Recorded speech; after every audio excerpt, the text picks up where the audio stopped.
기도 응답하십니다. 반드시 기도 응답하신다.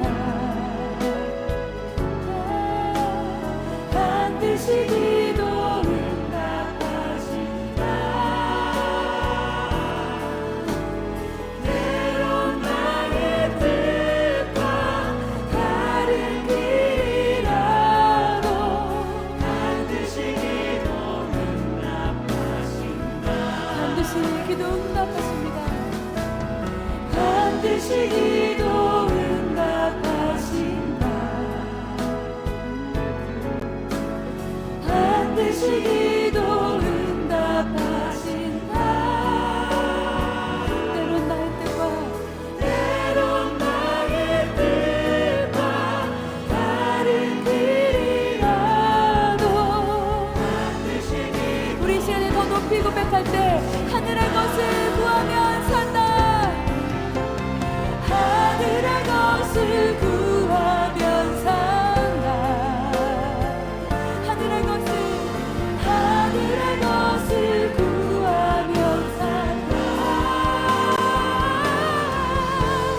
세상 못된 것에 소망 두지 말고 우리 한 번 더 고백할 때 하늘의 것을 구하기 원합니다. 하늘의 것을 구하면 산다. 우리 살리시는 주 하늘의 것을 구하면 산다.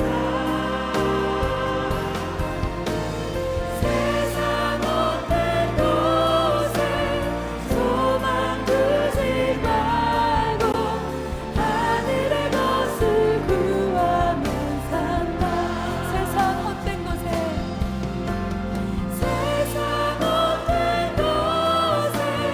소망 두지 말고 하늘의 것을 구하면 산다. 할렐루야. 주님 앞에 영광의 박수 올려드립니다. 아멘. 우리가 하늘 백성인 줄 믿습니다.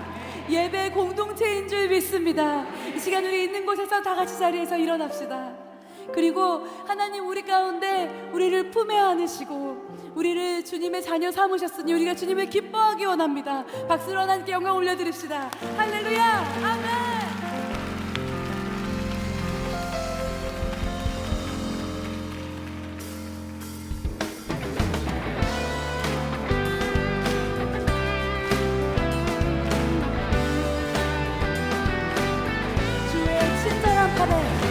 주의 친절한 팔에 안빛에 우리 마음이 평안하리니 항상 기쁘고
예수 십자가의 공로 힘입어 그 발 아래 엎드려 참된 평화 얻으는 주의 영이 함께하니라.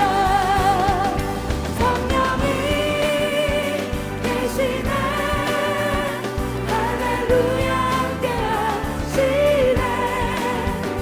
좁은 길을 걸으며 밤낮 기뻐하는 것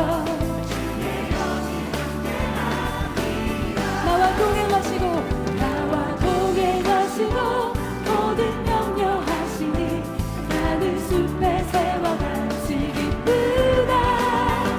내가 기쁜 마음으로 주의 뜻을 행하는 우리와 함께 성령이 계시다. 성령이 계시네 할렐루야 함께하시네. 좁은 길을 걸으며 밤낮 기뻐하는 것 이 믿음으로 우리 목소리로 고백합니다. 세상 모든 욕망과 나의 모든 정욕은 십자가의 힘이 못을 박았네. 거듭 밤이 지나고 무거운 짐 벗으니 주의 영이 우리 한 번 더 고백합시다. 세상 모든 욕망과 나의 모든 정욕은 십자가의 힘이 못을 박았네. 거듭 밤이 지나고 무거운 짐 벗으니 주의 영이 함께하리라. 성령이 계시네 할렐루야 함께하시네. 좁은 길을 걸으며 밤낮 기뻐하는 것 주의 영이 함께하리라. 성령이 계시네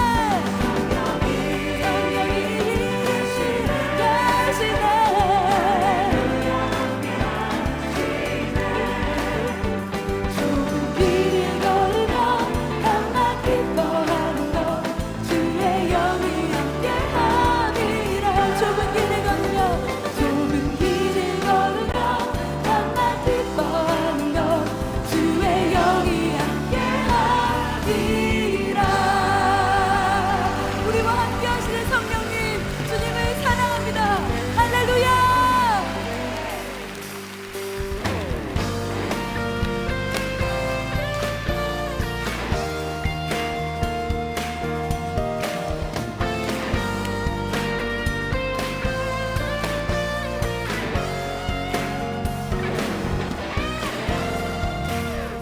새 힘어들이 주를 바랄 때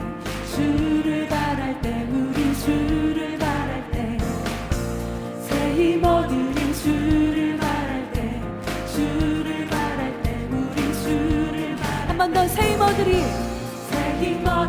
주를 바랄 때 우리 주를 바랄 때 새 힘어들이 주를 바랄 때 우리 주를 바랄 때 주님 통치하시네. 소망 구원 주시네. 간신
주님, 주님 통치하시네.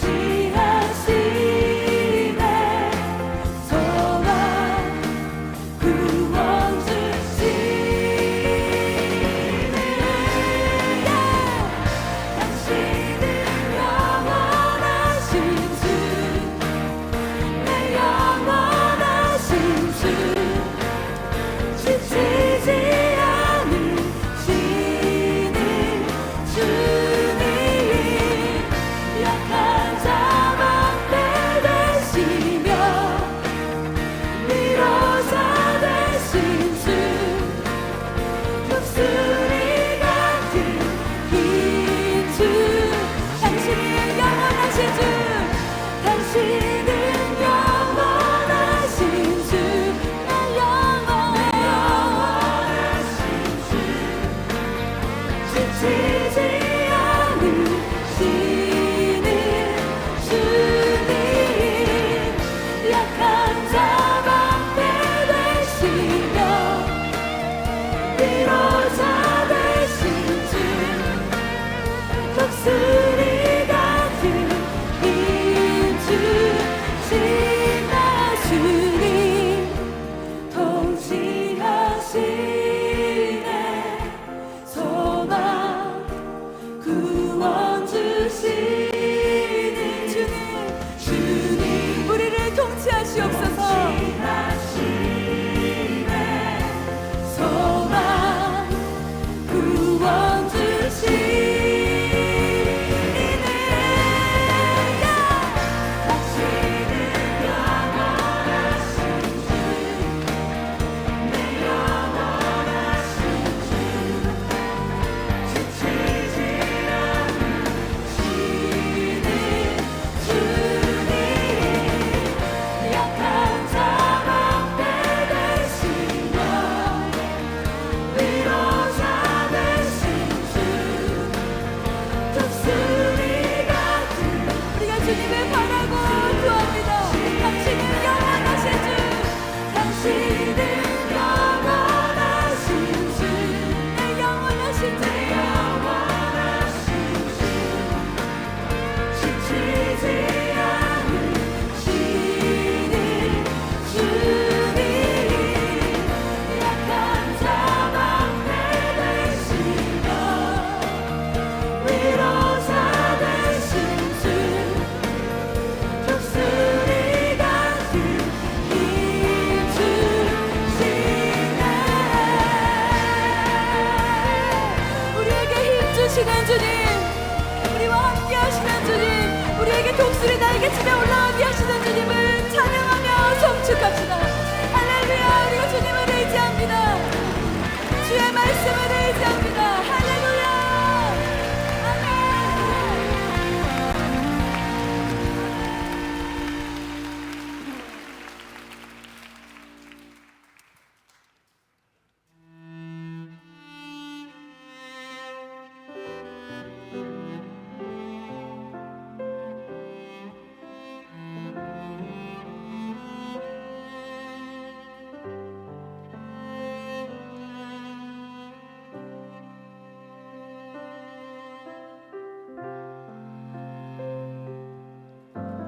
말씀 앞에서 경외함으로 주께 홀로 섭니다. 생명의 말씀 읽고 순종해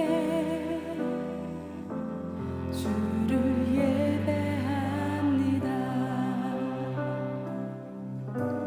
기록된 말씀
주님의 약속을 믿어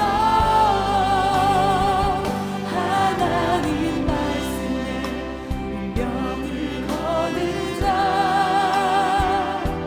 순종하며 주 따라가는 자 영원한 하나님 나라 기록할 주의 교회여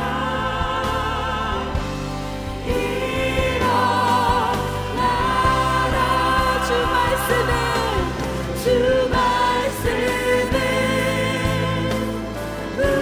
우리를 구원에 이르는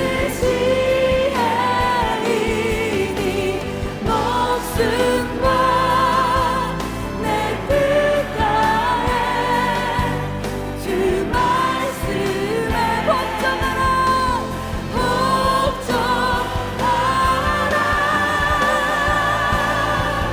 하나님 말씀에 두려워 떠는 자 그 말씀에 생명을 거는 자 한 사람 찾으시는 주님의 약속을 믿어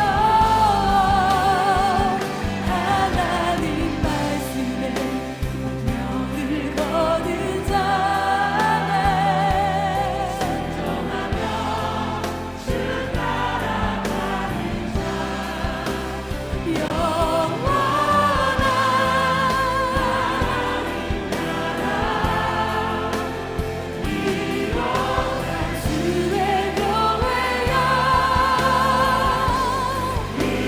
우리 다시 한번 선포합시다. 하나님 말씀에 두려워 떠는 자네 그 말씀에 생명을 거는 자 한 사람 찾으시는 주님의 약속을 믿어 하나님 말씀에 순종하며 주 따라가는 자 영원한 하나님의 나라를 하나님 나라 이뤄갈 주의 교회여 우리가 이 시간에 함께 기도합시다. 하나님 제가 주의 말씀을 따르는 삶을 살기 원합니다. 하나님 제가 온몸으로 주님 앞에 순종하기 원합니다. 주의 말씀 앞에서 두려워 떨기 원합니다. 주님 우리가 주의 말씀을 의지하며 나아갑니다. 오늘 우리에게 말씀하여 주시옵소서. 다같이 주여 한번 외치고 기도하시겠습니다. 주여 하나님 우리가 주의 말씀대로 순종하기 원합니다. 두렵고 떨림으로 주님 앞에 나아가기 원합니다. 하나님 오늘 우리 가운데 말씀하여 주시옵소서. 성령 하나님 위하여 주의 영을 부어주시고 하나님의 말씀에 운명을 거는 믿음을 주시옵소서. 하나님 우리에게 역사하시는 주님 주의 성령 안에 주님 우리가 순종하기 원합니다. 하나님 오늘 우리의 영혼을 살리는 말씀을 주시옵소서.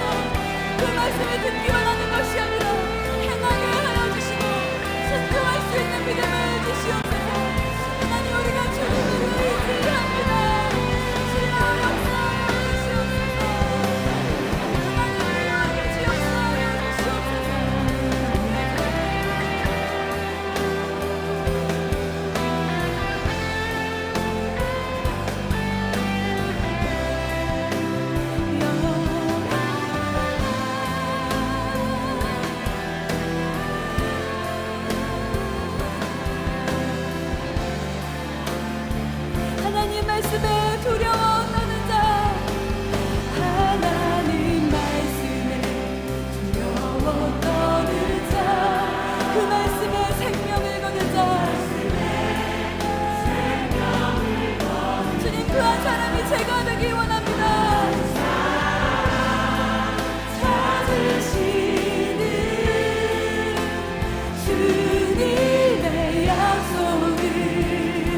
안녕하세요. 저는 대한예수교 장로회 합신총회를 섬기고 있는 김만영 목사입니다.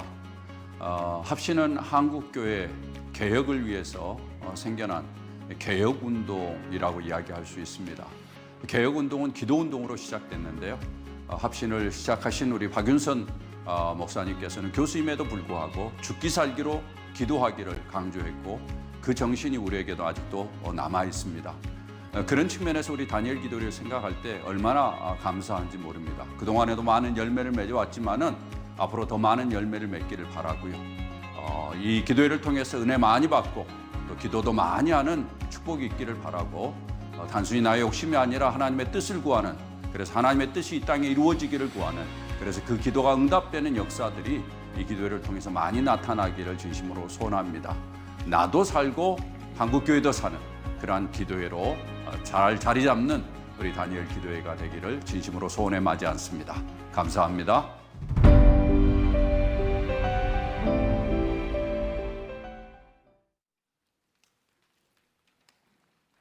할렐루야. 저는 다니엘 기도회 경기 서부 지역 부천교회를 섬기고 있는 박신철 목사입니다.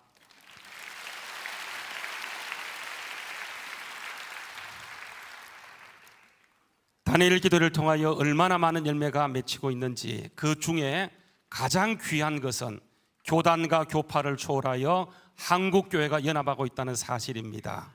오늘 이 밤에도 한국교회와 열방의 모든 교회들이 연합하여 예배할 때 우리 예배를 기뻐 받으신 하나님께 영광의 박수를 올려드리도록 하겠습니다.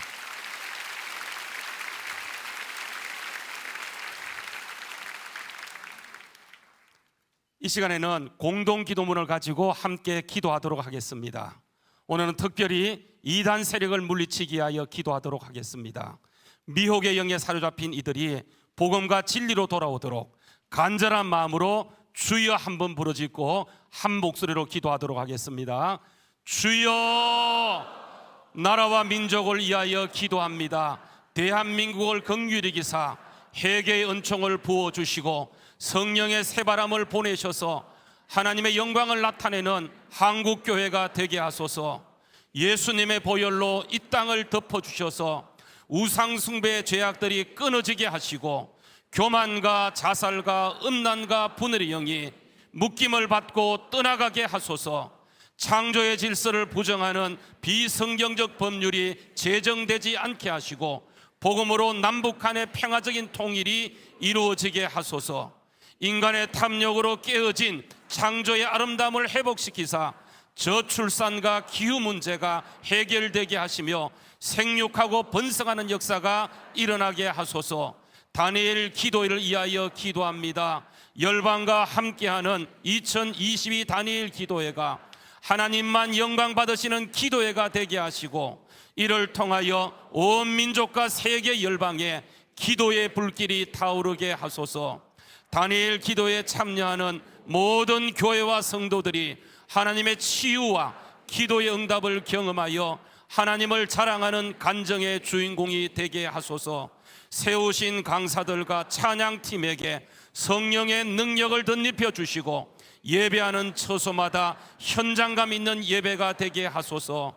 모든 성도가 말씀과 찬양을 통해 진정한 예배자로 거듭나게 하시고 다니엘 기도회를 통해 각 교회의 현장 예배가 회복되게 하소서. 이단 세력을 물리치기 위하여 기도합니다. 세상과 교회를 어지럽히는 신천지와 이단 세력들의 거짓된 정체를 밝히 드러내사 예수 그리스도만이 유일한 구원자이심을 모든 이들이 알게 하소서. 미혹의 영에 사로잡힌 자들이 복음으로 돌아오게 하시고 거짓된 말과 유혹에 성도들이 흔들리지 않도록 말씀의 능력과 영적 분별력을 허락하소서. 교회와 가정을 무너뜨리고 사회를 혼란스럽게 하는 이단과 사이비 세력, 그들을 조종하는 더러운 사탄아, 예수님의 이름으로 명하노니 떠나갈지어다. 예수님의 이름으로 기도합니다. 아멘. 이 시간에는 사랑의 헌금을 드리는 시간입니다. 11월 13일 사랑의 헌금 대상자는 곽나은 어린이입니다. 바테르 증후군이라는 희귀 난치성 질환을 가지고 태어난 나은이는 항문 폐쇄증으로 매일 관장을 해주지 않으면 변을 보지 못하고 7살이 되는 지금까지 걷지 못하고 있습니다. 나은이가 지속적인 치료와 하나님의 어루만지심을 통해 일어나 걸을 수 있도록 소망하며 사랑의 헌금을 드리도록 하겠습니다. 다 같이 기도하겠습니다. 사랑과 은혜가 풍성하신 참 좋으신 하나님, 주님의 권능의 이름을 부르며 간절히 기도할 때 주께서 치유의 손길을 내밀어 주시고 속히 고쳐줄 줄로 믿습니다. 나은이를 향하여 달리다꿈 말씀하여 주시고 성령의 능력으로 나은이를 일으켜 주시옵소서. 나은이가 하나님께 영광을 돌리며 하나님을 증거하는 증인이 되게 하여 주시옵소서. 예수님의 이름으로 기도합니다. 아멘. 이제 준비된 영상을 보면서 사랑의 헌금을 드리도록 하겠습니다.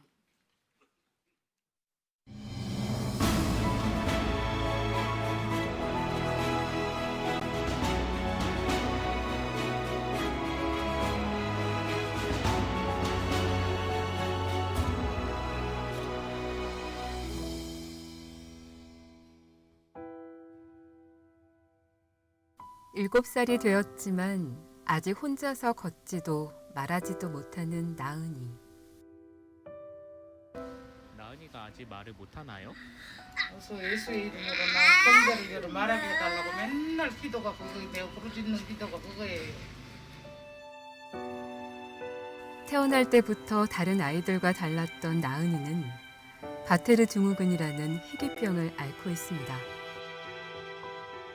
10만 명의 신생아 중 16명에게 생긴다는 난치병 바테르 증후군은 척추, 심장, 요골, 항문에 3개 이상의 기형이 동시에 나타나는 것이 특징인데요.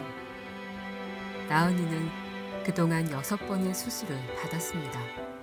치료 받을 때는 그거 말로 다 못하죠. 진짜 내가 아팠으면 좋겠다. 차라리 난 그랬으면 좋겠다고. 수술하고 중환자실에 누워있는 거 보면 못 봐요. 여전히 갓난아이 같은 나은이. 그런 나은이를 엄마가 아닌 할머니가 키우고 있는데요. 하루에도 5번씩 관장을 해야 겨우 변을 보는 손녀딸이 안쓰럽지만 그래도 할머니의 마음에는 원망이 아닌 감사가 넘칩니다.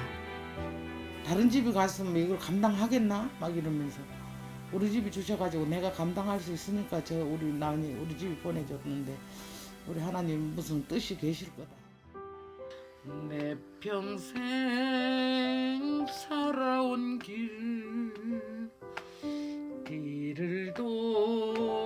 돌아보니 걸음마다 자욱마다 모두 죄뿐입니다. 힘들지만 또 하루를 버틸 수 있는 건 도우시는 하나님을 믿기 때문. 그렇게 할머니는 오늘도 손녀딸의 인생을 하나님께 맡깁니다. 속히 우리 하나님 아버지가 만져주셔서 성대도 열어주시고 다리에 힘도 불어넣고 그냥 속히 걷고 할머니 손잡고 아버지 전을 그냥 할부하고 찾을 수 있는 그날이 빨리 오기만 기다리죠. 지속적인 치료를 받으면 나은이는 지금보다 훨씬 더 좋아질 수 있다는데요. 하나님의 은혜로 나은이가 필요한 치료를 받을 수 있도록 할머니의 소원대로 나은이가 하나님께 영광만 돌리는 축복의 통로가 될 수 있도록 바로 지금 여러분의 기도와 사랑의 마음을 보내주세요.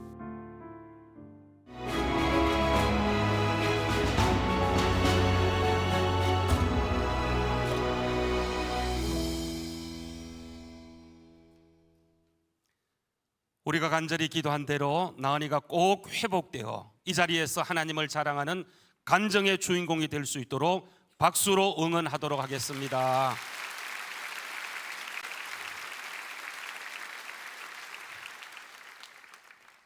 하나님 말씀을 보겠습니다. 하나님 말씀은 누가복음 10장 38절로 42절 말씀입니다.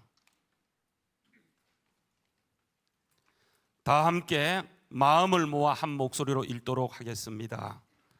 그들이 길 갈 때에 예수께서 한 마을에 들어가심에 마르다라 이름하는 한 여자가 자기 집으로 영접하더라. 그에게 마리아라 하는 동생이 있어 주의 발치에 앉아 그의 말씀을 듣더니 마르다는 준비하는 일이 많아 마음이 분주한지라 예수께 나아가 이르되 주여, 내 동생이 나 혼자 일하게 두는 것을 생각하지 아니하시나이까? 그에게 명하사 나를 도와주라 하소서. 주께서 대답하여 이르시되 마르다야 마르다야, 내가 많은 일로 염려하고 근심하나 몇 가지만 하든지 혹은 한 가지만도 족하니라. 마리아는 이 좋은 편을 택하였으니 빼앗기지 아니하리라 하시니라. 아멘. 오늘 11월 13일 강사님은 노진준 목사님이십니다. 노진준 목사님은 현재 PCM 공동대표이자 순회 설교자로 귀한 사역을 감당하고 계십니다. 오늘 저녁 좋은 것이라는 제목으로 말씀을 전해주실 때에 우리 모두 큰 은혜 받기를 축복합니다. 이제 강사님 나오실 때 힘찬 박수로 환영하며 맞이하도록 하겠습니다.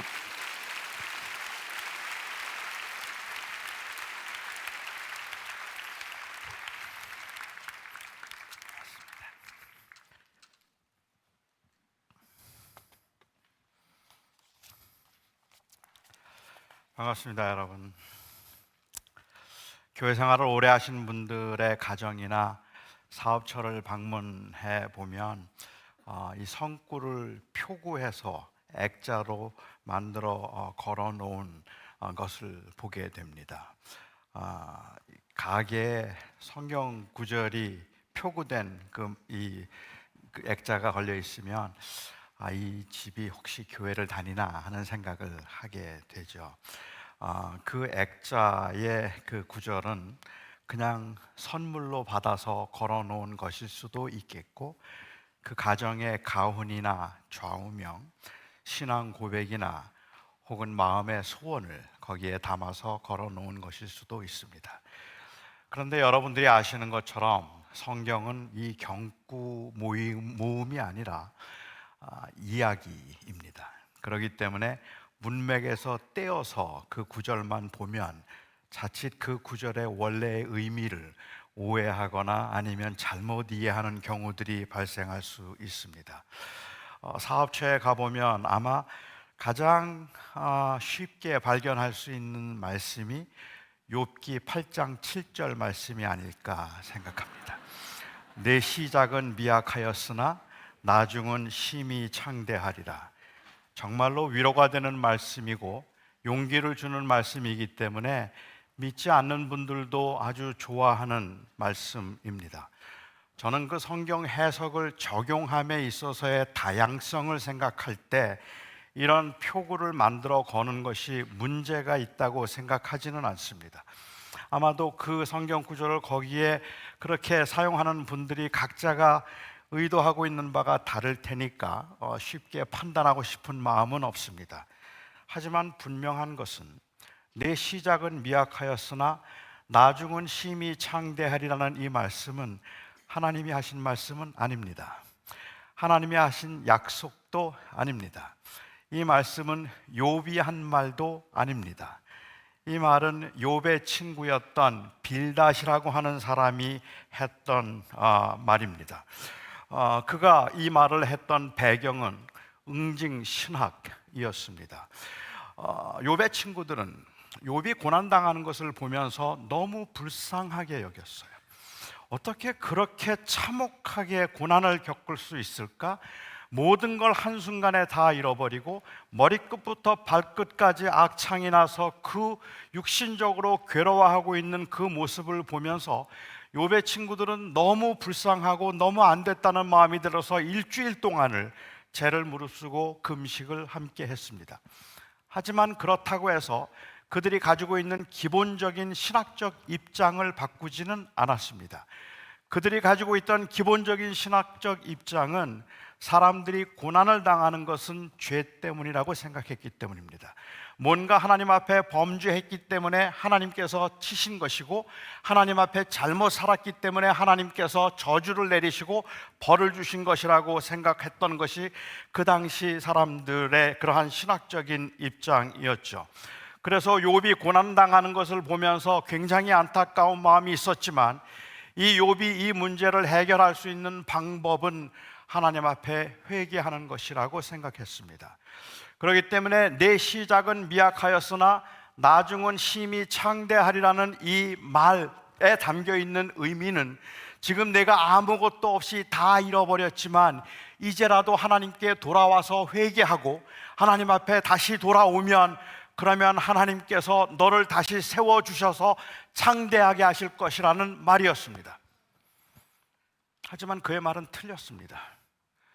욥기를 통해서 하나님께서 말씀하셨던 것은 욥이 죄를 지었기 때문에 고난을 당하는 것이고, 욥이 그 하나님 앞에 범죄한 것이 있어서 하나님께서 치셨다는 것이 아니었기 때문에 그렇습니다. 사람들은 종종 욥기를 보면 고난 중에 있는 사람들에게 욥기를 읽어보라고 해요.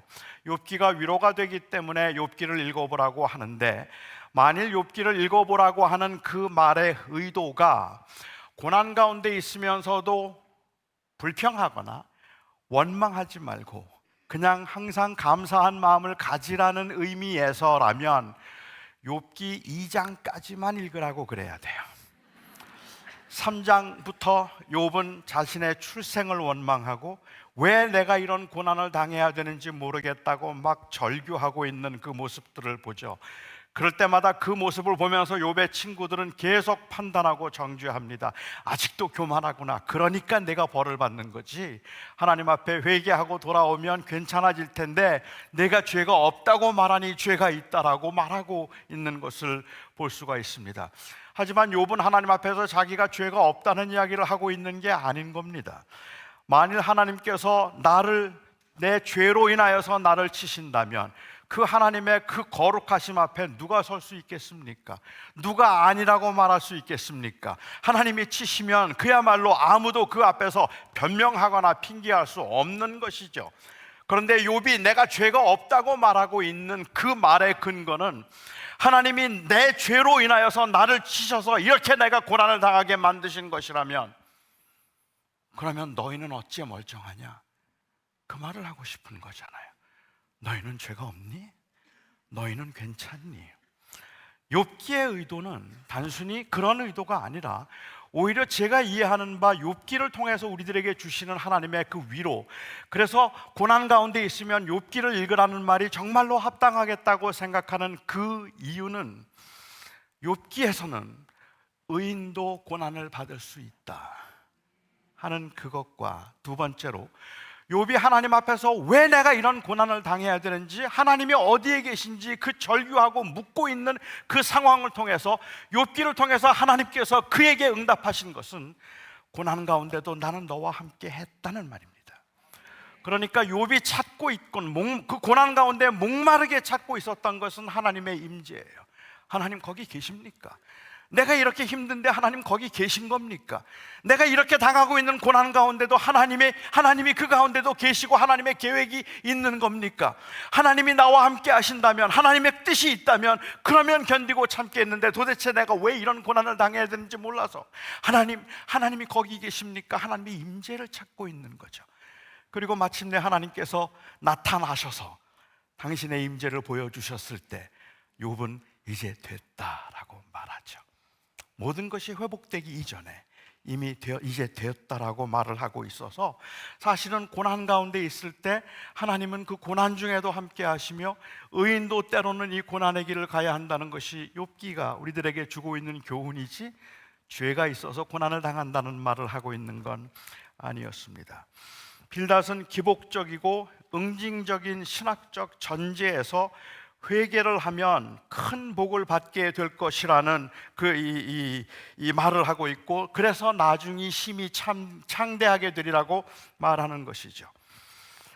저는 이 말이 하나님이 하신 말씀이 아니라 빌다시 한 말인 줄 알면서도 이 잘못된 해석과 잘못된 적용에 교회가 관대했던 이유가 혹 이 세상에서 잘 되고 또 성공하고 싶다는 욕망에 합리화는 아닌가라는 생각을 하게 됩니다. 아무튼 내 시작은 미약하였으나 나중은 심히 창대하리라는 이 말은 참 좋은 말이니까요. 저희 집에는 표구된 성경 구절이 하나도 없습니다.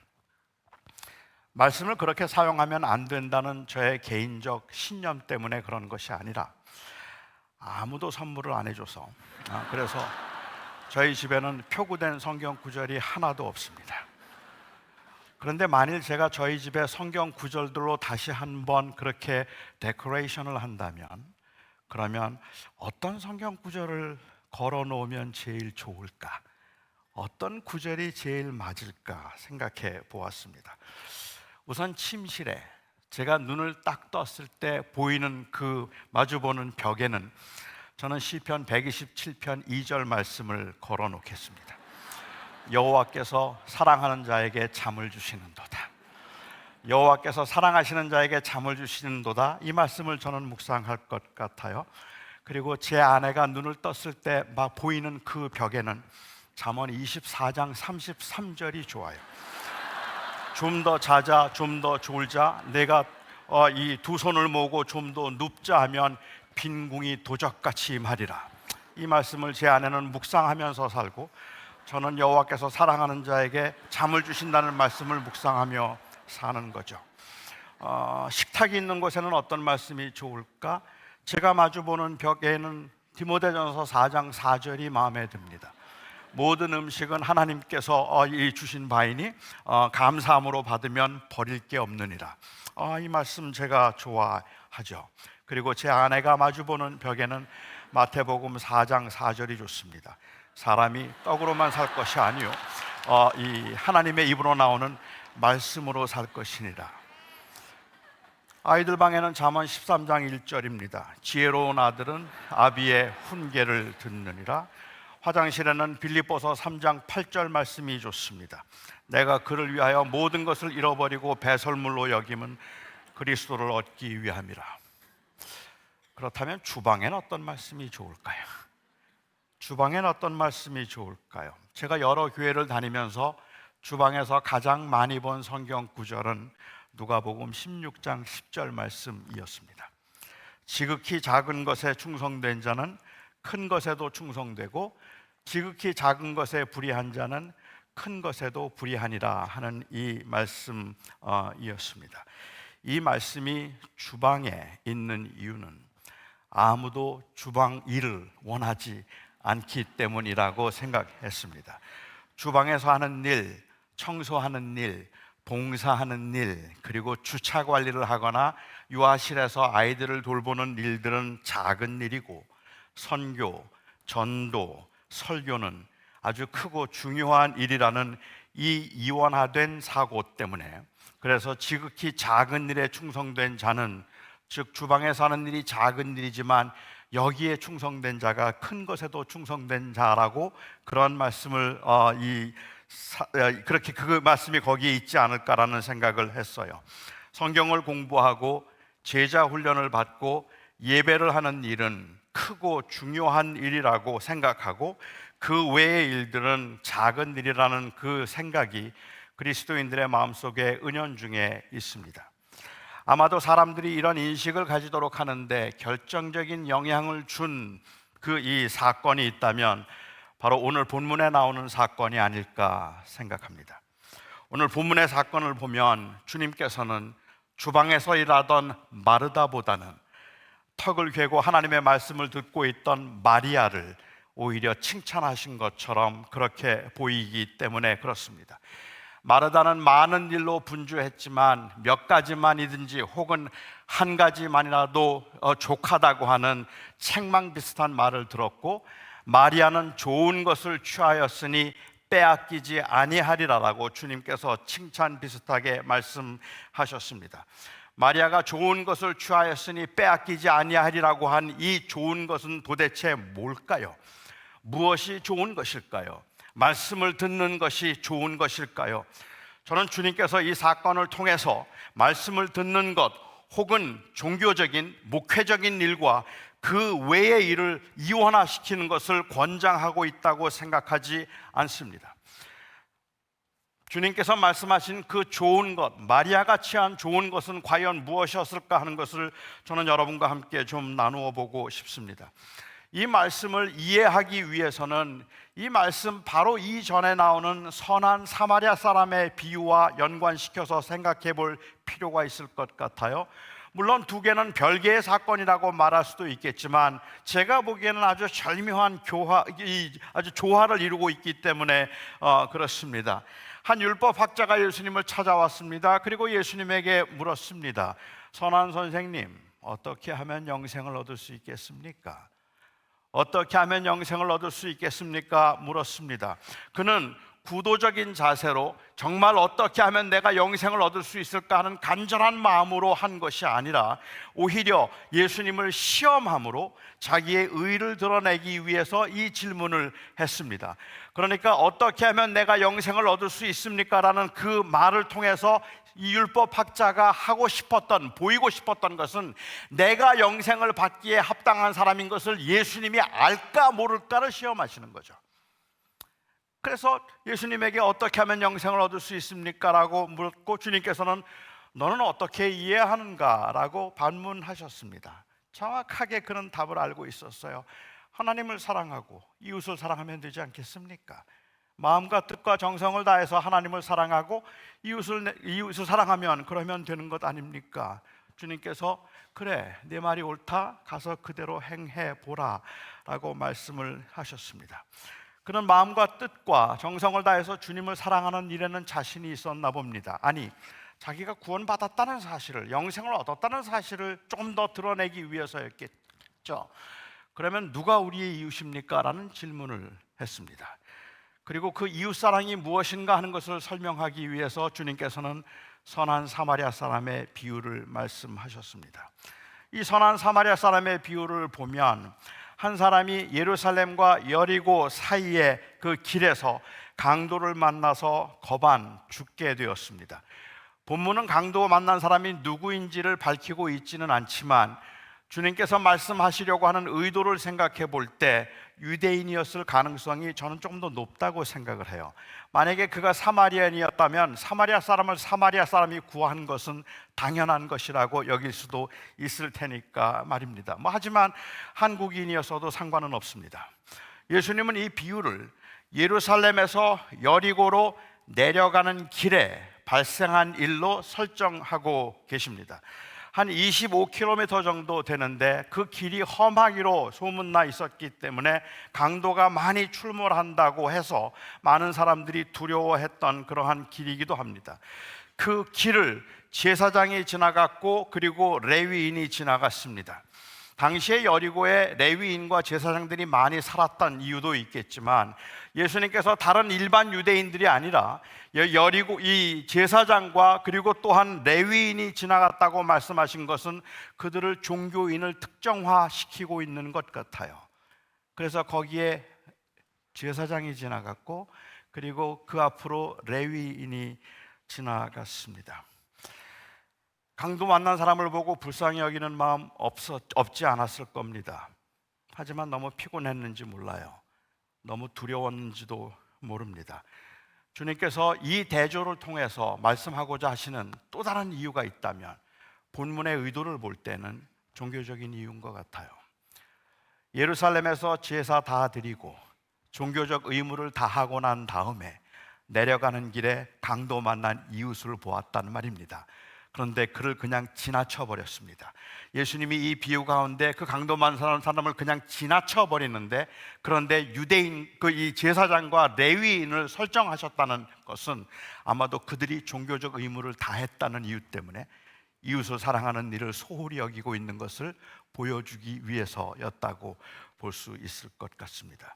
그러니까 이 사건을 보면서 말씀을 듣는 것이 종교적 행위로 보아서 말씀을 듣는 것이 주방에서 일하는 것보다 더 중요하다고 말하거나 교회에서 말씀을 배우고 듣는 것이 가장 우선적인 일이 되어서 그 일을 위해서는 주방에서 힘들게 일하는 사람들은 돕지 않아도 된다고 생각하는 것은 사마리아 사람의 비유와 상충될 수 있습니다.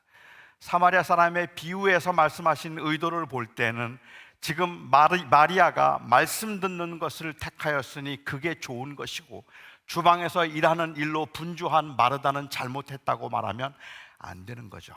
그러면 두 말씀이 서로 모순이 된다는 말입니다. 누가는 그냥 한 마을이라고 했지만 요한복음을 보면 이 마을은 베다니였습니다. 주님께서는 명절 때 예루살렘에 방문하시면 예루살렘에서 한 2km 떨어져 있던 이 베단이라는 곳에 자주 가셨습니다. 요한이 증언하는 대로 사랑하는 제자 나사로가 있었기 때문이고, 또한 그 이 마르다와 마리아가 그곳에 살고 있었기 때문입니다. 한글 성경에서는 마르다가 언니였다고 번역이 되었는데 정확히는 누가 언니였는지는 알 길이 없습니다. 그냥 저는 그럼에도 마르다가 언니였다고 전제하고 주님께서 이번 명절에도 오셔서 자기의 집에 들르셔서 점심 식사를 하실 것임을 알고 있었다고 생각하고 한번 이 이야기를 각색해 보겠습니다. 마르다와 마리아, 이제 주님께서 오신다는 소식을 들었습니다. 주님께서 방문하신다는 소식을 듣고 마르다하고 마리아는 너무 기뻤습니다. 너무 좋았습니다. 마음이 설레이고 너무 흥분되었어. 주님을 너무 사랑했기 때문입니다. 그래서 둘이 의논을 하기 시작했을 겁니다. 이번에 주님이 오시면, 긴 여행에 오시는데 주님 오시면 뭐 해드리면 좋을까? 무슨 음식을 해드리면 주님이 좋을까? 지난번에 보니까 주님께서 탕수육 좋아하시더라. 이번에는 팔보채 양장피 어떨까? 한 자매가 이야기해요. 그거 진짜 좋겠다. 그래, 그러면 우리 팔보채 양장피로 할까? 그러자 다른 자매가 이야기를 해요. 아니, 지난번에 우리 탕수육 해드렸으니까 이번에는 갈비냉면 어때? 그것도 좋겠다. 그러면 주님 오셨을 때 갈비와 냉면을 해드리도록 하자. 둘이 너무 마음이 맞아서 너무 행복해하고 너무 좋아했어요. 그런데 갈비와 냉면은 좀 심심해요.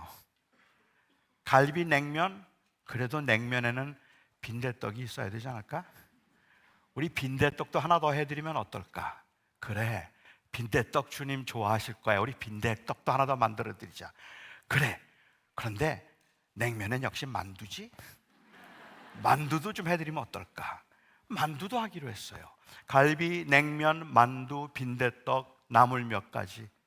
주님을 너무 사랑했기 때문에 주님을 기쁘시게 하겠다는 마음을 가지고 그들은 그렇게 음식을 만들기로 준비를 했습니다.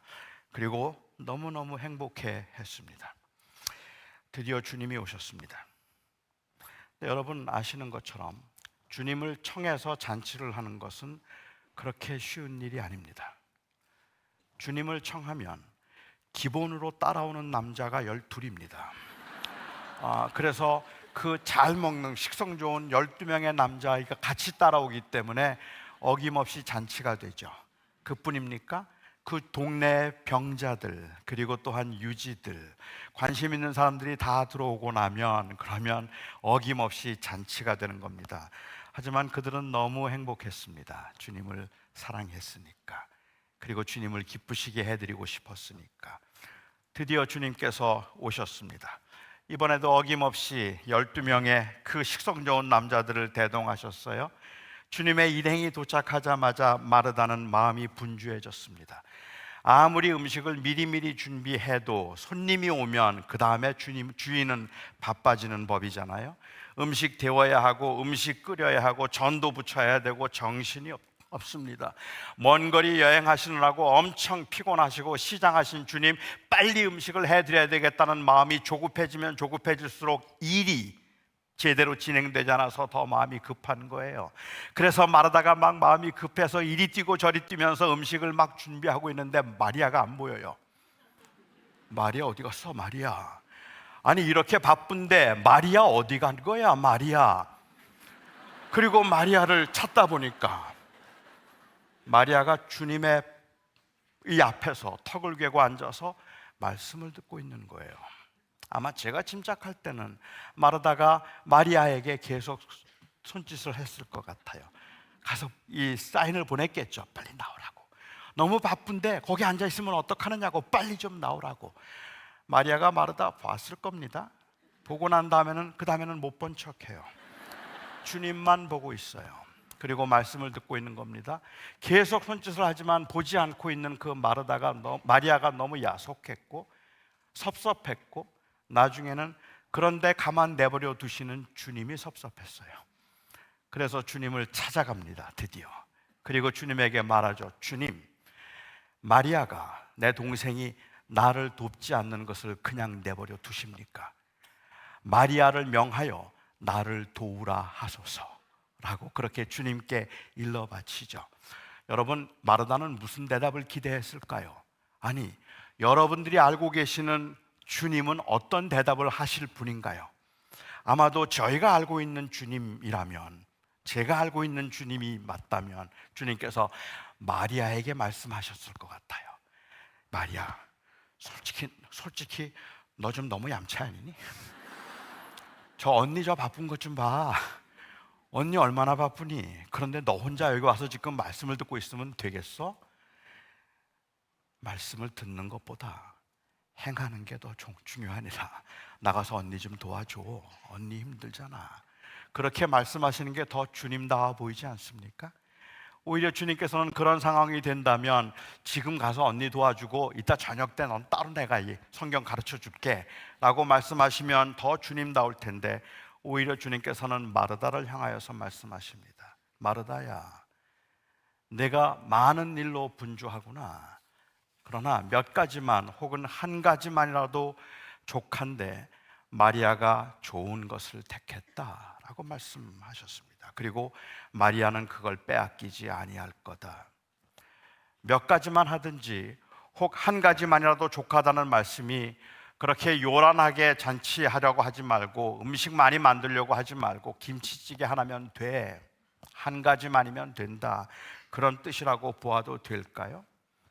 주님을 기쁘시게 하겠다고 정성스럽게 차리는 밥상이 부담스럽다는 말일까요? 아니면 주님께서는 먹는 것보다는 말씀을 듣는 것을 더 귀하게 여긴다는 그러한 의미일까요? 그래서 만일 마리아가 취한 좋은 것이 주님 앞에서 말씀을 듣는 것이었다고 마르다가 이해했다면 그날 주님 점심 못 드셨습니다. 마르다가 말하겠죠. 그래요 주님? 그럼 저도 말씀 듣겠습니다. 그 피곤한 일 왜 하겠어요? 앞치마 걷어 그냥 벗어버리고 주님 앞에 앉아서 말씀을 들었을 겁니다. 그런데 마르다는 그렇게 이해하지 않았습니다. 그렇게 이해하지 않았던 것 같아요. 주님께서 마지막 유월절을 보내기 위해서 베다니에 한 번 더 들르셨을 때, 그때 요한복음 12장을 보면 주님께서는 그때는 이 시몬 사람, 병고침을 받았던 시몬, 이 나환자 시몬의 집에 계셨습니다. 그곳에서 식사를 하실 때 그날 마리아는 정말로 혁명적인 일을 합니다. 향유병을 깨트리고, 그리고 그 향유를 주님의 발에 붓고 자기의 머리를 풀어서 머리털로 주님의 발을 씻기는 이 엄청난 일을 한 겁니다. 어떤 분들은 생각하기를 마르다는 아주 활동적이고 주동적인 반면에 마리아는 사색적이고 그리고 또한 차분했을 것이라고 하는데, 저는 정반대 같아요. 당시 남자들만 앉아서 말씀을 듣는데 그 앞에 여자가 들어가서 말씀을 함께 듣겠다고 앉아있는 것 자체가 이미 혁명입니다. 이건 아무나 할 수 있는 일이 아니에요. 그런데 마리아는 그 앞에서 말씀을 듣고 있었단 말입니다. 여자들이 남자들 앞에서 머리를 푸는 것은 창기들이 하는 일이라고 이해하고 있던 당시의 문화에서 마리아가 머리를 풀어서 주님의 발을 씻기는 일은 가히 혁명적인 일인 겁니다. 이거 아무나 할 수 있는 일이 아니라서 제가 생각하기에는 마리아가 아주 엄청난 혁명가예요. 그래서 그는 그 일을 하고 있었는데, 그날 마르다 뭐 하고 있었을까요? 요한복음 12장은 의도적인지는 모르지만 요한복음 12장에는 마르다는 일을 하고 있었는데 라고 기록을 해요. 여기에 일을 하고 있었단 말은 많은 학자들이 생각하는 것처럼 주방에서 음식을 만들거나 음식을 대접하는 그 일을 하고 있었다는 의미입니다. 도대체 마르다는 순종을 모르는 여인입니까? 배움이 없는 여인입니까? 그만큼 망신당했으면 이제는 주님 오시면 말씀 먼저 들어야지. 또 주방에 가 있어요. 그리고 또 주방에서 그 일을 하고 있어요. 아니요, 마르다는 그렇게 이해하지 않았습니다. 이번에 달라진 점은 마리아가 무엇을 하든지 그 전보다 훨씬 더 혁명적인 일을 하고 있지만 마르다의 눈에는 그게 그렇게 중요하지 않았어요. 자기는 그냥 자기 일을 하면 되는 거예요. 자기는 그 주방에서 주님을 위해서 음식을 만드는 일을 하고 있는데 그전과 같은 불평과 원망이 아니라 오히려 기쁨과 오히려 감사함으로 그 일을 하고 있었다는 말입니다. 주님이 말씀하신 좋은 것, 말씀을 듣는 게 아닙니다. 마리아가 택한 좋은 일은 여전히 주님을 바라보고 있는 것입니다. 여전히 주님만 바라보고 있는 것입니다. 마르다는 주님을 기쁘시게 하겠다고 여러 음식을 장만하느라고 분주했지만 그 분주함 때문에 주님을 놓친 겁니다.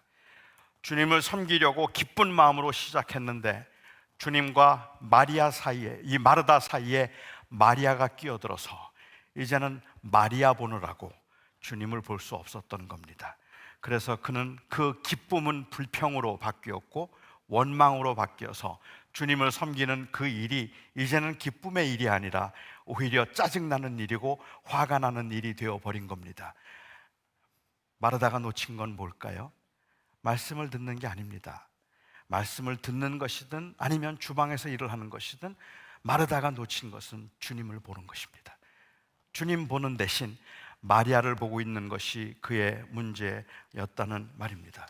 이 사건은 단순히 주방 일이 더 중요한가 아니면 성경 공부가 더 중요한가에 관한 것이 아닙니다.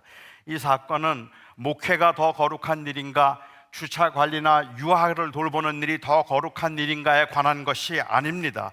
거룩함은 무엇을 하는가로 결정되는 것이 아니라 누구를 위해서 하는가로 결정되는 것입니다. 거룩함이란 그냥 단순히 내가 무엇을 하고 있는가로 결정되는 것이 아니라 내가 누구를 위해서 살아가고 있는가에 의해서 거룩함이 결정되는 것이라는 말입니다. 여러분은 이 설교가 거룩한 일이라고 생각하십니까? 제가 지금 하고 있는 이 설교가 거룩한 일이라고 생각하십니까? 만일 제가 지금 이 자리에서 설교를 하면서 이 많은 사람들 앞에서 내가 얼마나 유명해질 수 있을까를 생각하고 내 명성과 내 명예를 생각하고 내가 인정받는 설교자가 되기 위해서 나 자신을 위해서 지금 이 자리에서 설교를 하고 있다면 그래도 이 일이 거룩한 일이라고 말씀하시겠습니까? 제가 하나님의 원하심과 주님의 뜻이 무엇인가를 드러내고 그래서 여러분들이 예수 그리스도를 정말 온전히 주목함으로 다시 여러분들이 회복되기를 원하는 간절한 마음이 아니라 이 설교를 통해서 내가 얼마나 유명해질 수 있는가를 생각하면서 거기에 관심을 가지고 제가 지금 이 설교를 하고 있다면 이 일은 세속입니다. 이 일은 거룩한 일이 아닙니다. 설교 자체가 거룩한 것이 아닙니다. 그 설교를 통해서 그리스도를 드러낼 때 거룩한 것입니다. 여러분이 직장에서 하고 있는 일들 그 일이 세속이 아닙니다. 그것이 여러분들의 그냥 단순히 밥벌이가 될 때 세속이 되는 겁니다. 우리가 무엇을 하든지 내가 살아도 주를 위하여 살고 죽어도 주를 위하여 죽나니 나는 사나 죽으나 주의 것이라는 그 믿음의 고백을 가지고 우리에게 주어진 삶에서 항상 하나님을 바라볼 수 있을 때 그때 비로소 그 일이 거룩한 일이 되는 것입니다. 저는 26년 동안 미국에서 목회를 했습니다.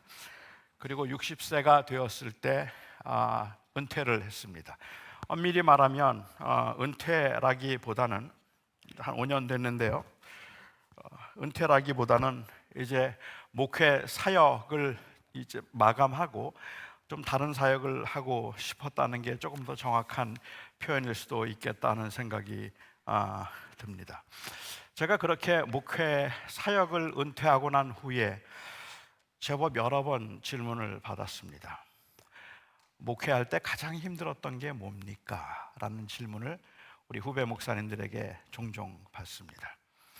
부족한 사람이 목회를 하다 보니까 안 힘든 게 뭐였냐고 묻는 게 맞을 텐데 목회하면서 제일 힘들었는 게 뭐냐고 말하면 뭐 다 힘들었다는 말이 맞는 말이겠지만 설교 준비도 힘들었고 그리고 이 교인들의 그 관계를 회복하는 것, 교회 비전을 세우는 것, 뭐 아니면은 그 이 건강한 목회를 하는 것, 다 쉽지 않은 일들이었지만 그 26년의 목회를 돌아보면서 가장 힘든 게 무엇이었는가 묻는다면 지금 이 시간에 여러분들 앞에 제가 할 수 있는 고백은 주님만 보는 게 제일 힘들었습니다. 주님만 보는 게 너무 힘들었습니다. 제가 목회를 하면서 언제 울었나, 언제 웃었나 생각해 보면 목회가 사람들이 나를 인정해 줄 때 웃었고 사람들이 나를 인정해 주지 않을 때 울었습니다. 내가 언제 제일 힘들었는가 생각해 보면 내가 하는 일들이 진보가 있고 열매가 있을 때 그때 나는 좋아했고 그리고 또 그 자리에 별로 열매가 보이지 않으면 섭섭해하고 원망했습니다. 목회 중에 힘든 일이 생기면 그 힘든 일 때문에 저는 주님을 보지 못했습니다. 목회하는 중에 성공과 부흥을 보면 그 성공과 부흥 때문에 저는 주님을 보지 못했습니다. 제 경우에는 가장 큰 문제가 저의 교만이었습니다. 저는 제가 나름대로 열심도 있고 그리고 나름대로 잘 준비하고 성실하게 목회를 한다고 생각했고 나름대로 순수하게 목회를 하겠다는 그 이 열정으로 목회를 한다는 자부심도 있었습니다. 비록 제가 장애를 가지고 있기는 하지만 그래도 나름대로 누구보다도 나는 열심히 그리고 누구보다도 성실히 목회한다는 그러한 자부심이 저에게 있었어요. 그런데 아무도 나를 도와주지 않는 것 같았어요. 혼자 이렇게 하는 것 같고 나를 도와주지 않는 것 같고 특별히 제가 바쁘거나 분주하거나 뭔가를 더 하고 싶을 때는 아무도 나를 제대로 도와주지 않는 것 같아서 자꾸만 화가 나고 자꾸만 섭섭했습니다.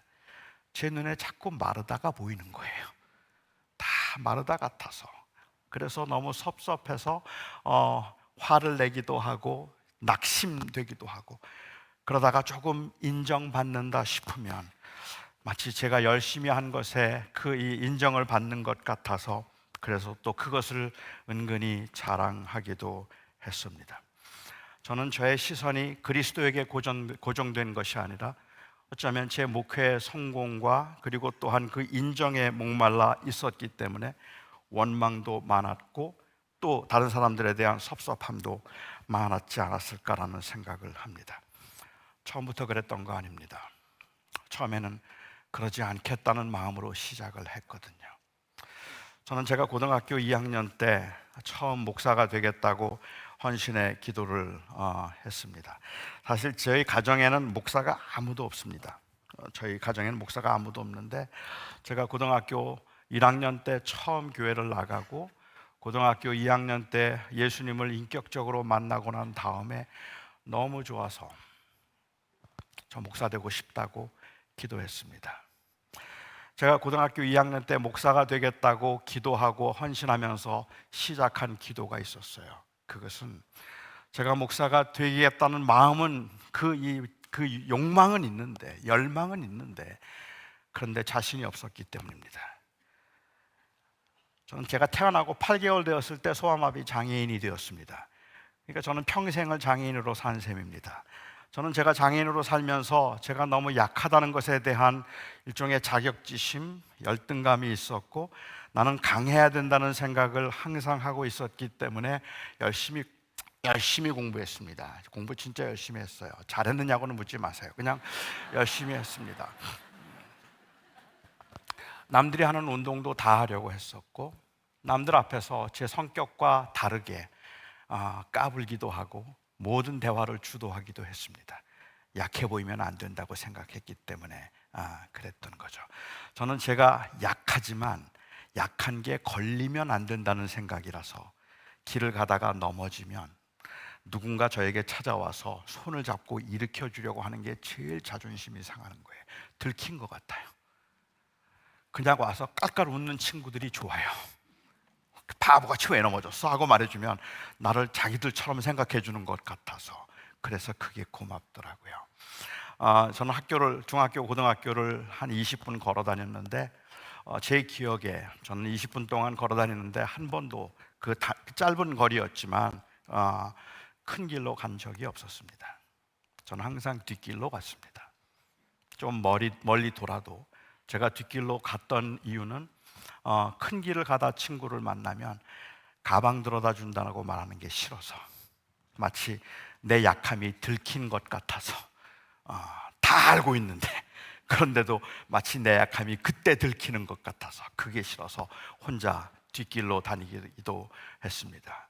그랬던 제가 목사가 되고 싶은 마음은 있는데 제가 목사할 수 있을까요?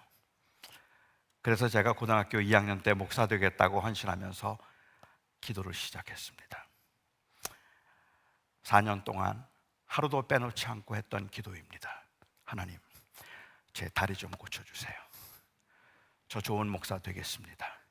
저 진짜 주님 섬기고 저 진짜 주님의 교회를 위해서, 복음을 위해서 진짜 잘 살고 싶습니다. 제 다리 좀 고쳐주세요. 절 좀 강하게 해달라는 기도였습니다. 나를 좀 강하게 해주셔서 제가 이 세상에서 주의 영광을 드러낼 수 있는 훌륭한 주의 종이 되게 해주세요. 그 기도 4년 동안 했습니다.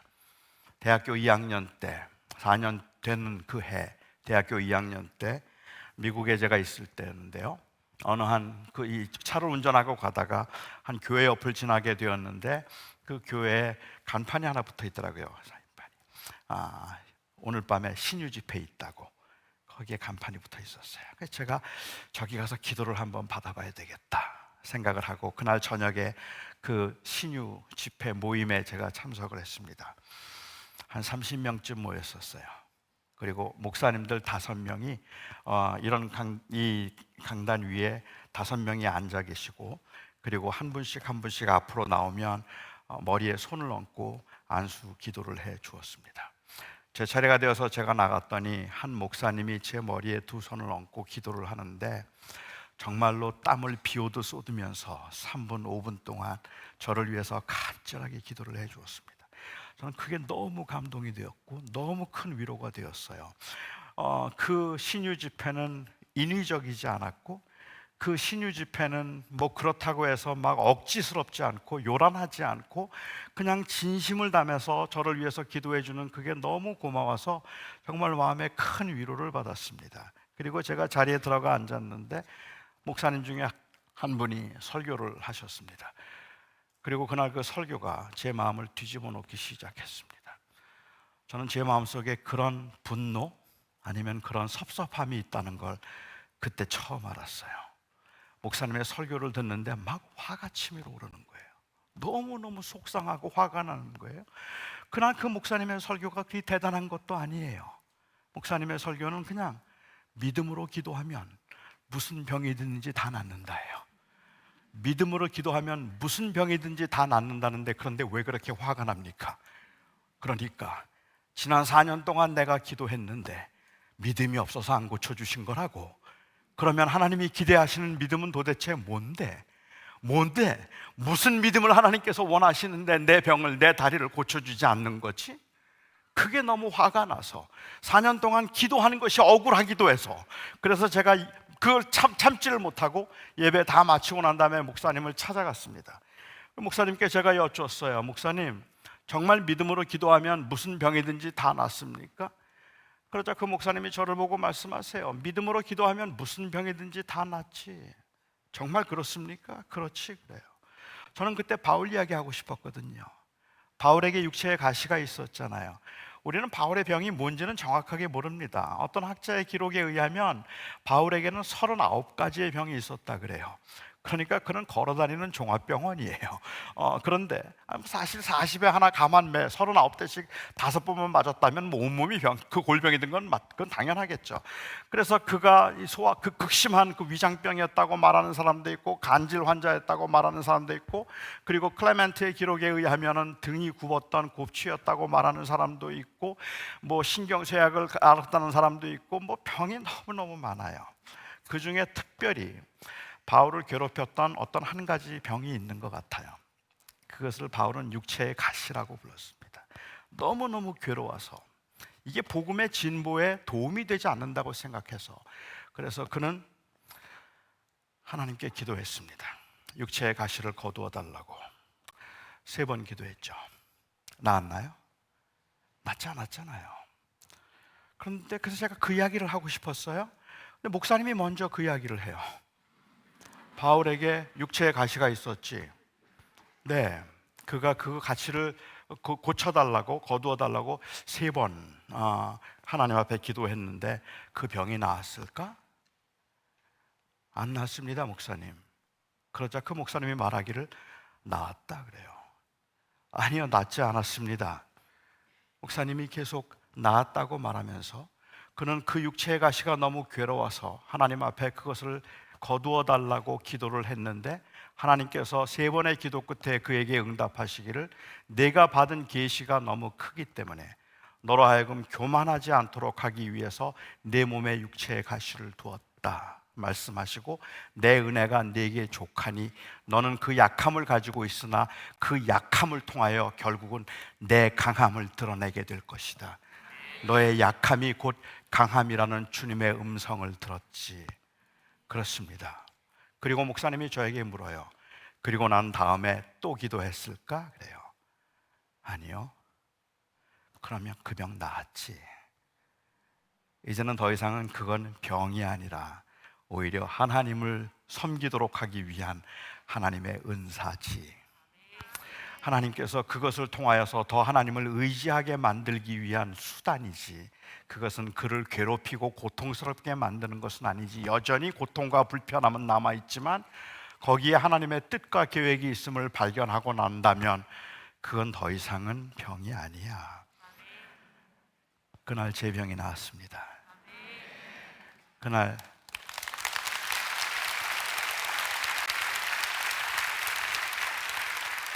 제 기도를, 제가 그 다리를 고쳐달라는 기도를 멈춘 날입니다. 그때 주님께서 저에게 깨닫게 해주셨던 것, 저는 강해지기를 위해서 기도했는데 주님이 저에게 주셨던 대답은 난 널 강하게 하지 않을 거야. 난 널 강하게 하지 않을 거야. 그러나 내가 너의 강함이 되어줄 거야. 그것이 그날 제가 깨달은 답이었습니다. 여전히 저는 연약함으로 남아있고 여전히 저는 부족함으로 남아있지만 그래서 저는 지금도 주님 없이는 못 사는 겁니다. 주님만이 나의 강함이 되시기 때문에 그렇죠. 물론 아직도 석연치 않은 부분은 좀 있어요. 바울은 받은 계시가 너무 커서 교만하지 않도록 육체의 가시를 두셨는데 저는 받은 계시가 없어요. 그런데 왜 내 몸에 육체의 가시를 두었을까? 이게 잘 이해가 안 됐는데 시간이 지나면서 생각해 보니까 그 이유는 제 외모예요. 여러분도 지금 보시는 것처럼 이 외모로 목사 안 하고 연예인 한다 그럴까 봐 하나님께서 육체의 가시를 두시고 그래서 그냥 목사 되게 하신 것이죠. 뭐 사실 보시는 대로 목사하긴 좀 아까운 외모기는 하죠. 그래서 저는 처음 목사가 될 때, 그리고 목사가 되겠다고 헌신하면서 처음 목사가 됐을 때 주님께서 저에게 주셨던, 깨닫게 하셨던 대답은 너는 강하지 못하지만 내가 너의 강함이 되어줄 거야. 그래서 나는 절대로 너를 떠나지 아니하고 너와 함께하며 너를 통하여 영광을 받을 거야. 그게 제 목회의 길을 걸었던 시작인데 정작 목회를 하면서 저는 주님을 못 봤어요. 자꾸만 제가 보이는 거예요. 내가 이만큼 했으면 이제는 열매를 맺어야 되는 거 아니야? 내가 이만큼 했으면 이제는 조금 더 인정을 받아야 되는 거 아니야? 그런데 왜 사람들이 나를 도와주지 않는 거지? 왜 저 사람들은 저렇게 하는데 왜 나는 안 되는 거지? 사람들이 보이기 시작하니까 그 다음부터 주님을 못 보더라고요. 주님을 보지 못하고 마리아가 크게 보이기 시작하는 그 순간부터 제 마음속에 기쁨을 잃어버렸습니다. 사역을 하면서 어떤 아무리 힘들어도 즐거웠는데, 아무리 고통스럽고 아무리 어려운 일이 있어도 주님이 나와 함께 하시면 된다고 말했었는데, 그런데 목회를 하는 목회 현장에서 정작 26년 목회를 한 그 목회를 뒤를 돌아보면 제가 가장 못했던 것은 주님만 보는 것이었습니다. 저는 한국 교회가 마르다의 실수를 범하고 있는지도 모른다고 생각합니다. 그리스도의 영광을 위해서 사역을 시작했지만, 그리고 조금 더 많은 사람들에게 우리가 믿고 있는 그 사랑하는 주님을 소개하고픈 간절한 그 마음으로 열정적으로 교회를 섬기지만, 어느 때부터인지 너무 마음이 분주해졌습니다. 하는 일이 너무 많아졌어요. 사실 하는 일이 많다는 것은 전혀 문제가 되지 않습니다. 마리아는 문제가 없습니다. 주님을 바라보고 있는 마리아에게 무슨 문제가 있습니까? 열심히 일하고 많은 일을 하는 건 전혀 문제가 되지 않아요. 주님을 위해서 한 가지라도 더 좋은 음식을 정성껏 준비해서 대접하고자 함이 문제가 될 리가 있겠습니까? 그런데 언제부터인지 그 일들이 부담스러워지기 시작하고 무거운 짐이 되기 시작한 것이 문제이고, 그러다 보니까 함께 하지 않고 도와주지 않는 사람들이 섭섭해지기 시작했다는 것이 문제입니다. 요즘에 제가 여러 교회들을 다니면서 만나 뵙는 그 교인들, 한마디로 저보고 이야기를 하라 그러면 그 교인들의 그 모습은 그냥 지침이에요. 너무 힘들어하고 너무 지쳐있는 모습들을 보게 되고, 그리고 그분들이 늘 저에게 했던 말, 저 이제는 안 할 거예요. 이제는 그냥 교회만 다닐 거예요. 예배만 참석하고 아무것도 안 할 거예요. 하다가 상처받았던 것 이해하죠. 나는 열심히 하고 있는데 하지 않고 있는 사람들, 그 주변에 있는 사람들을 보기 시작하면서 느끼는 그 섭섭함 때문에 아무것도 하지 않겠다고, 주님에게 실망한 건 아니었지만 사람들에게 실망하고 주님을 떠나가는 사람들이 허다하게 많은 걸 볼 수 있습니다.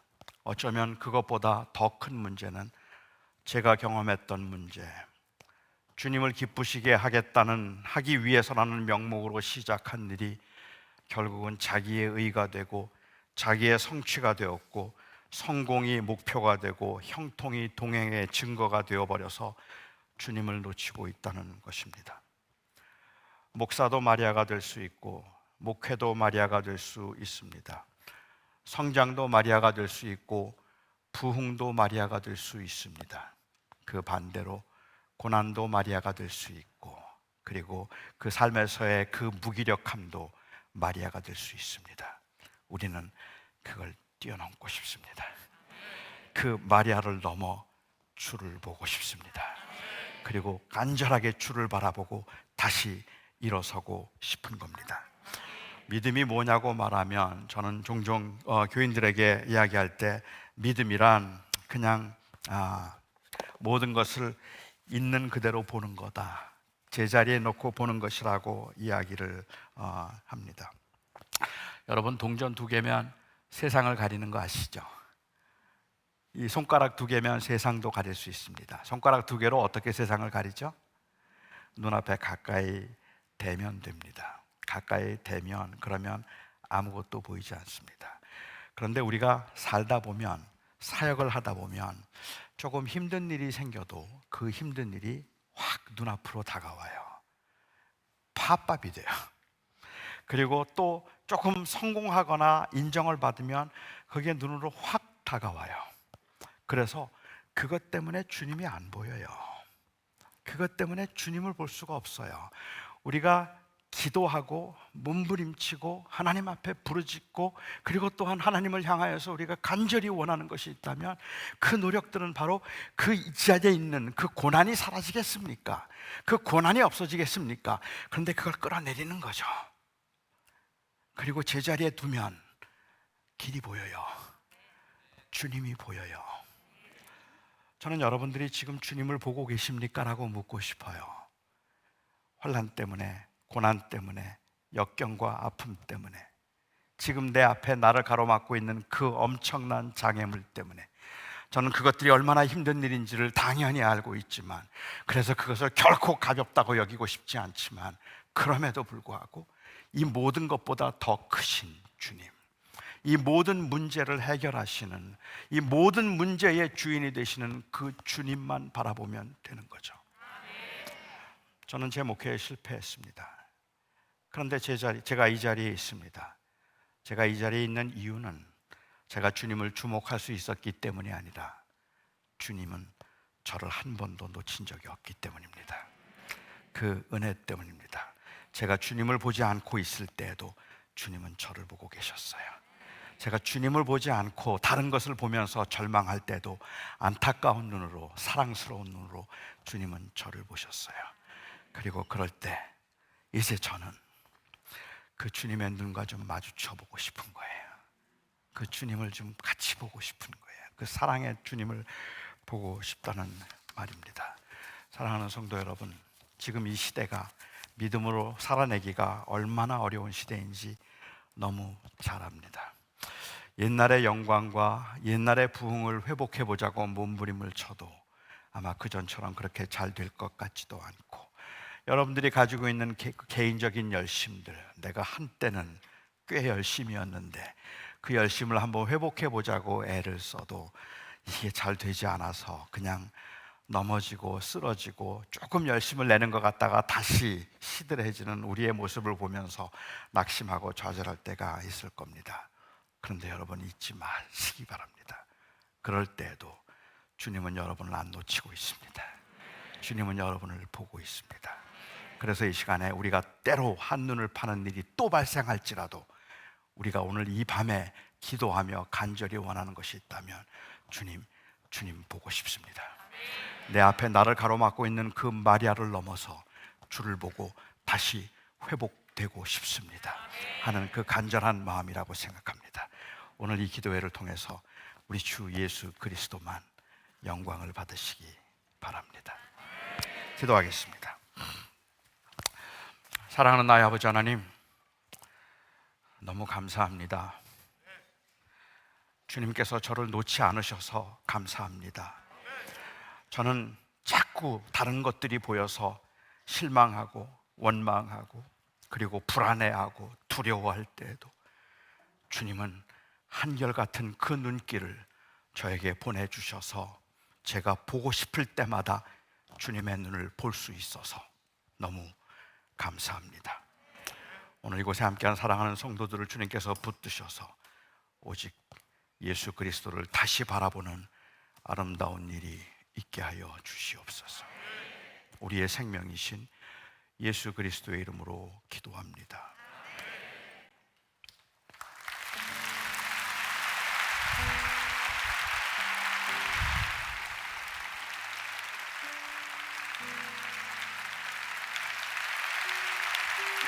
할렐루야. 감사합니다. 우리의 신앙의 진수를 가르쳐 주신 것 같습니다. 하나님이 보실 때 가장 좋은 것은 바로 우리가 주님만을 온전히 바라보는 것이죠. 그리고 오늘 말씀 속에 우리 약함이 강함이 될 수 있다는 것, 또 우리에게 주어진 고난도 하나님을 위한, 하나님의 나라를 위한 그렇게 쓰임을 받을 수 있는 하나의 수단이 될 수 있다는 것 우리에게 말씀해 주셨습니다. 이제 우리 찬송하면서 기도의 자리로 나가겠습니다. 하나님의 사랑을 사모하는 자 찬송하며 나갑니다.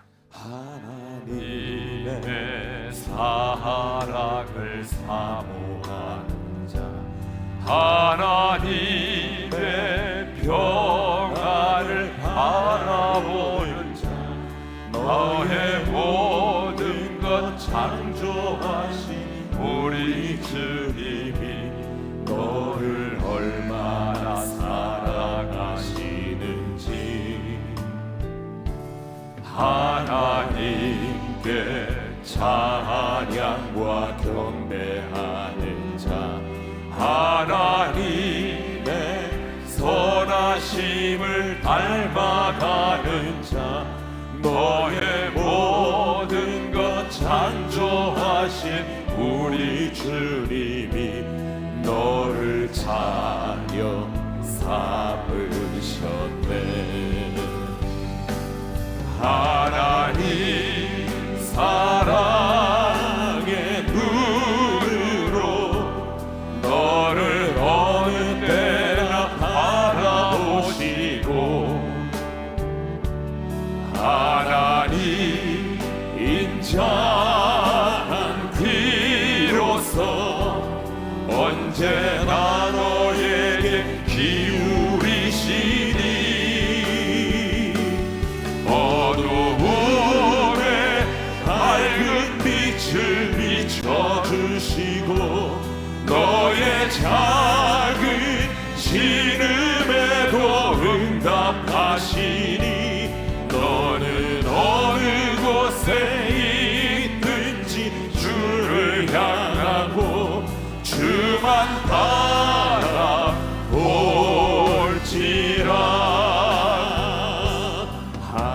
하나님의 사랑을 사모하는 자 하나님의 평안을 바라보는 자 너의 모든 것 창조하신 우리 주님이 너를 얼마나 사랑하시는지 하나님께 찬양과 경배하는 자 하나님의 선하심을 닮아가는 자 너의 모든 것 창조하신 우리 주님이 너를 차려 삼으셨네. 하나님 사랑의 눈으로 너를 어느 때나 바라보시고 하나님 인자한 귀로서 언제나 너에게 기울이시니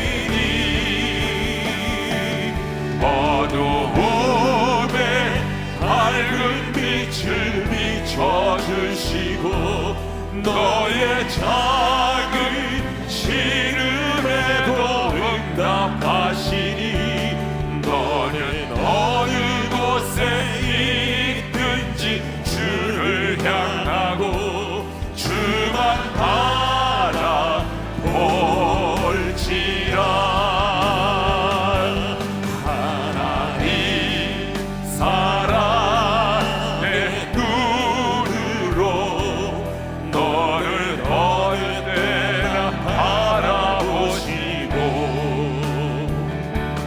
하나님 인자한 귀로서 언제나 너에게 기울이시니 어두움에 밝은 빛을 비춰주시고 너의 작은 신음에도 응답하시니 너는 어느 곳에 있든지 주를 향하고 주만 바라볼지라. 주만 바라볼지라. 우리 기도하겠습니다. 여러분, 우리의 신앙생활은 시선이 중요합니다. 내가 어떤 상황 가운데 있든지 간에 여러분, 우리는 언제나 주님을 볼 수 있어야 되고 주님만을 바라볼 수 있어야 되는 거죠. 그런데 사탄은 언제나 우리로 하여금 주님을 바라보지 못하게 만듭니다. 때로는 우리의 번영과 성공을 통해서도 주님을 바라보지 못하게 만들고, 때로는 인생의 고난과 아픔과 상처를 통해서, 인생의 풍랑을 통해서도 우리로 하여금 하나님께 집중하지 못하게 만들고, 꼭 우리로 하여금 마르다를 보게 만들고 마리아를 바라보게 만드는 거죠. 마르다의 문제가 뭐였어요? 주님을 바라보지 못하고 마리아를 보았다는 거 아니겠어요? 여러분 잘 생각해 보세요. 내 시선은 지금 어디를 향하고 있는지, 내 영적인 시야가 흐려지고 있지 않는지. 사탄은 끊임없이 우리로 하여금 하나님께 집중하지 못하도록 합니다.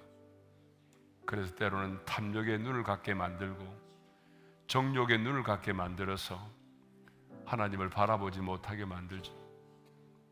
저는 오늘 이 밤에 성령께서 우리에게 강하게 역사하셔서 바울이 주님을 만나고 난 이후에 아나니아가 안수할 때에 그 눈에서 비늘이 벗겨졌던 것처럼 오늘 이 밤에 주께서 우리 한 사람 한 사람의 눈에 안수하심으로 하나님을 바라보지 못하게 만드는 이 세상의 정욕과 탐욕의 그 눈에 비늘이 벗겨지고 신령한 눈으로 주님만을 온전히 바라볼 수 있기를 원합니다. 여러분, 우리가 어떤 상황 가운데 있을지라도 주님만을 바라보고 주님만을 우리의 눈으로 의지하고 볼 수 있다고 한다면 우리는 언제나 변함없는 사랑으로 나를 바라보시는 그 주님의 눈과 마주치게 될 것입니다. 근본 단열 기도회 기간에 나의 시선과 주님의 눈이 마주치는 놀라운 일이 우리 가운데 있기를 바랍니다. 주님을 향한 나의 눈과 그 고난 속에서도 주님을 향한 나의 눈과 변함없이 나를 사랑하시고 나를 바라보시는 주님의 눈이 마주친다면 저는 놀라운 일이 일어날 거라고 생각합니다. 그러므로 이 시간 주님, 제가 어떤 상황 속에 있든지 간에 어떤 상황 가운데 있든지 간에 내가 주님만을 바라보기를 원합니다. 내 시야에서 주님을 놓치고 싶지 않습니다. 여러분, 어느 순간에 여러분의 시야에서 주님이 사라졌다면 오늘 이 밤에 다시 주님을 볼 수 있기를 원합니다. 여러분, 베드로도, 그 무리를 걸었던 베드로도 주님을 바라보지 못하고 풍랑을 바라보았을 때 여러분 물속에 빠져들었던 거 아시죠? 풍랑을 보지 마시고 주님을 볼 수 있기를 바랍니다. 우리 앞에는 큰 산을 바라보지 말고 큰 산을 평지가 되게 하시는 하나님께 집중할 수 있기를 바랍니다. 이 시간에 주만 바라보게 도와주십시오. 여러분, 주님을 바라볼 어떤 상황 가운데서 주님을 바라볼 수 있게 해달라고 여러분 있게 기도한다면 얼마나 성령께서 기뻐하시겠습니까? 주님의 눈과 나의 눈이 마주치는 은혜로운 시간 되게 도와주십시오. 주여 한번 부르고 기도하겠습니다. 주여, 할렐루야. 우리 아버지 하나님 감사합니다. 오늘 이 밤도 주께서 귀한 목사님을 보내주시고 우리에게 귀한 도전의 말씀을 주셨사오니 감사를 드립니다. 하나님께서 보실 때 가장 좋은 것은 내가 어떤 일을 하느냐의 문제가 아니라 하나님 보실 때 가장 좋은 것은 하나님을 바라보는 것입니다. 하나님께만 집중하는 것입니다. 하나님, 그런데 우리는 마르다처럼 하나님의 주님을 바라보지 못하고 하나님이요 마리아를 바라볼 때가 얼마나 많은지 모르고 하나님 땅을 살아가면서 우리의 고난을 바라볼 때가 너무나 많고 내 자녀를 바라볼 때가 너무나 많고 하나님의 내 야망을 바라볼 때가 얼마나 많은지 모르고 거룩하신 아버지 하나님, 오늘 이 밤에 우리 가운데 역사해 주셔서 성령 하나님 우리 가운데 역사해 주셔서 오직 주님만을 바라볼 수 있도록 은총을 베풀어 주시기를 간절히 바라옵고나 하나님, 어떤 상황과 환경 속에 있을지라도 하나님, 우리가 우리의 상처에 매몰되지 않도록 도와주시고 하나님만을 바라보기를 원하고 사탄마귀는 수단과 방법을 가리지 않고 우리의 성공과 우리의 번영과 하나님이 우리의 잘남을 가지고 하나님을 바라보지 못하게 만들고 때로는 우리가 경험한 수많은 아픔과 상처를 통해서 우리의 경험한 인생의 풍랑을 통해서 하나님을 바라보지 못하게 만드는 거룩하신 아버지 하나님, 오늘 이 밤에 이제 우리 모두가 주님만을 바라보기를 원합니다. 보좌에 앉으신 주님, 그 주님을 바라볼 수 있기를 원합니다. 아버지 하나님, 오늘도 언제나 변함없이 나를 바라보시는 주님, 언제나 변함없이 나를 바라보시는 주님, 하나님, 내가 병들 때도, 내가 무너지고 넘어질 때도, 아버지 하나님, 내가 하나님의 그런 길로 한참 언제나 변함없이 나를 바라보고 계시는 그 주님, 그 주님을 보게 하여 주시니 하나님의 나의 시선이, 나의 눈, 나를 바라보시는 주님의 눈동자 마마 주시기를 원합니다. 오늘 이 밤에 나를 바라보시는 인자하신 그 주님의 눈동자를 우리가 보기를 원합니다. 그 주님의 눈동자를 보기를 원합니다. 그래서 하나님 아버지, 오늘 우리가 나를 향한 그 주님의 사랑에 하나님이 우리의 사랑이 압도당하기를 원합니다.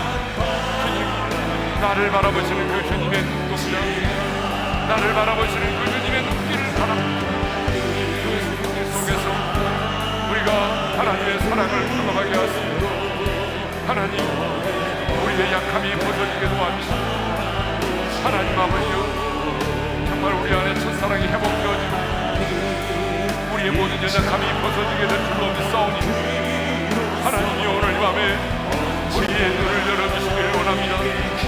거룩하신 아버지 하나님, 아나니아가 아버지 바울의 눈에 안수할 때 그 눈에서 하나님이 탐욕의 빛을, 성욕의 빛을, 하나님 육신의 빛이 벗겨졌던 것처럼 오늘 이 밤에 주님, 우리의 눈에 주님이 안수하여 주셔서 우리의 하나님을 바라보지 못하게 만드는, 하나님께 집중하지 못하게 만드는, 하나님께 집중하지 못하게 만드는 아버지 하나님, 우리 제 눈의 빛을 벗겨지게 도와주시기를 원합니다. 주여, 우리의 눈을 열어주십시오. 주여, 우리의 눈을 열어주십시오. 우리의 눈을 열어주셔서 보좌에 앉으신 주님을 보게 도와주시고 언제나 변함없이 나를 바라보시는 주님의 그 주님의 눈동자를 보기를 원합니다. 그래서 하나님, 오늘 밤에 나를 바라보시는 그 주님의 눈을 보게 하여 주시기를 원합니다. 주님의 눈과 나의 눈이 마주치게 도와주셔서 우리 안에 연약함이 벗어지게 도와주십시오. 하나님의 사랑 옆에 하나님의 사랑이 파도처럼 우리 안에 밀려오게 도와주십시오. 하나님이 우리 안에 첫사랑이 회복되기를 원합니다. 하나님 아버지, 그 사랑의 빛 앞에서 우리 안에 온갖 모든 것들이 사라질 수 있도록 은혜를 베풀어 주시옵소서. 하나님 아버지, 감사합니다. 하나님 사랑의 눈으로 너를 보는 때나 바라보시고 하나님 인자한 뒤로서 언제나 너에게 기울이시니 어두움에 밝은 빛을 비춰주시고 너의 작은 신음에도 응답하시니 너는 어느 곳에 있든지 주를 향하고 주만 바라볼지라.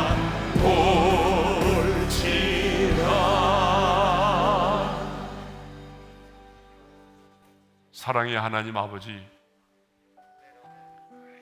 오늘 이 밤에 귀한 목사님을 보내주셔서 우리로 하여금 많은 찔림과 도전을 받게 해주셔서 감사합니다.